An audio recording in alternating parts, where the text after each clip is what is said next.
I want to talk a little bit about some strength and power for speed training. We like to use our rubber bumper plates, a couple different lifts. We'll do a squat, it's pretty traditional, and also a deadlift, which is a traditional lift. But what we like to do is we like to add a little bit of ankle extension in it. When we talk about sprinting, we talk about triple extension, and that triple extension comes from the hip, comes from the knee, and comes from the ankle.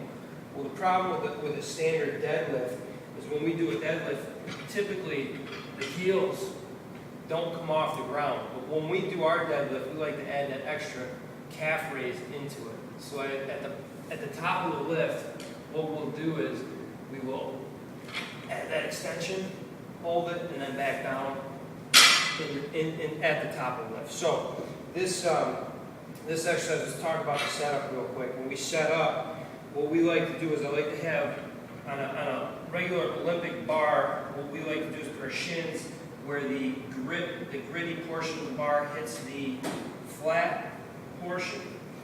Then what we like to do is we like to have the knees over the barbell. We like to lift up into extension into that triple. That's it. Okay, now why is this triple extension so important? When we're in our sprint, what we do is we're typically pushing, especially at the start of our sprint or the start of a race, whether it be a 60-yard dash, a 40-yard dash, maybe even a middle of a 20-yard shuttle, running down the base path, running down a running back, if you're playing defense for football, anything, closing speed, all that stuff. And during our acceleration phase, what we're trying to do is we're trying to push back and extend back as far as we can.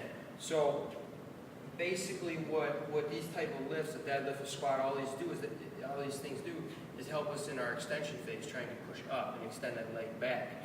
So that's where that triple extension comes from. So what we typically do is we try to get our athletes to, one, get our butt down, two, push up as hard as we can and stick that top, and then at the end of the lift, we're back down. First, we try to get that butt up, extension, down, and then the end of the lift usually ends